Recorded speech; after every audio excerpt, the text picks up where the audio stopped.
તો આ તરફ સુરતના વિવિધ વિસ્તારોમાં પણ સાર્વત્રિક વરસાદ। પલસાણા તાલુકામાં ભારે પવનની સાથે વરસાદ થયો। પલસાણાના જોડવા અને કડોદરા ગામમાં ધોધમાર વરસાદ। બગુમારા તેમજ હળધરુ ગામમાં પણ વરસાદી માહોલ જામ્યો। પલસાણામાં ધોધમાર વરસાદ વરસતા ચારે તરફ પાણી જ પાણીના દ્રશ્યો જોવા મળ્યા।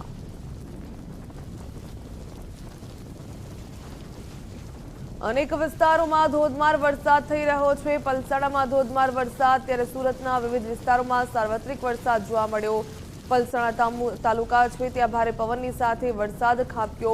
उल्लेखनीय छे के जोड़वा अने कड़ोदरा गाममां पण धोधमार वरसाद थयो छे। बगुमारा तेमज हळदरु गाममां पण वरसादी माहोल जोवा मळ्यो।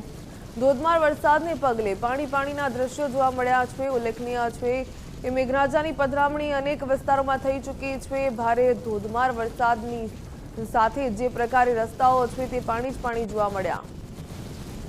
તો આ તરફ ડાયમંડ સિટી સુરતમાં પણ મેઘરાજાની ધમાકેદાર એન્ટ્રી। ઉધના અને પાંડેસરા સહિતના વિસ્તારોમાં ધોધમાર વરસાદ।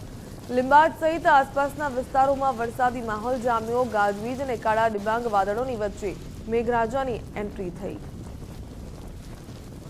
વધુ વિગત મેળવીએ સંવાદદાતા રાકેશ બ્રહ્મટ પાસેથી। રાકેશ, સુરતમાં મેઘરાજાની ધમાકેદાર એન્ટ્રી, કયા કયા વિસ્તારમાં વરસાદ થયો?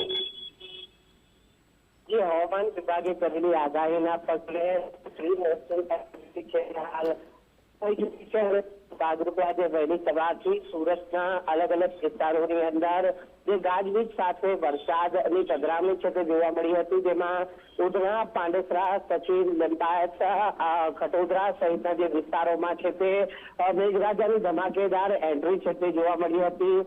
માત્ર ગણતરીની મિનિટોમાં જ પડેલા ભારે વરસાદના કારણે રસ્તા ઉપર છે તે વરસાદી પાણી ફરી વળ્યા હતા। તો બીજી તરફ જે અંડરપાસ છે ત્યાં પણ પાણી ભરાવાની સ્થિતિ સર્જાતા વાહન ચાલકોએ રસ્તાની હાલતથી ભોગવવાનો વારો આવ્યો હતો। હજી તો વરસાદની શરૂઆત થઈ છે અને તે માત્ર છે કે વરસાદી પાણી ભરાવાના કારણે લોકોએ હવે વારંવાર મુશ્કેલીનો સામનો કરવો પડી રહ્યો છે। કેટલાક વિસ્તારોની અંદર જે વરસાદી પાણી ભરાયા છે તેના કારણે પ્રી મોન્સૂનની કામગીરી સામે પણ ચાર સવાલ અહીં ઉભા થઈ રહ્યા છે।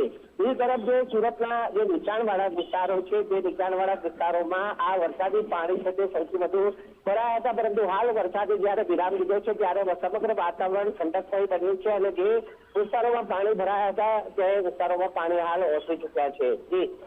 જી ધન્યવાદ જાણકારી બદલ।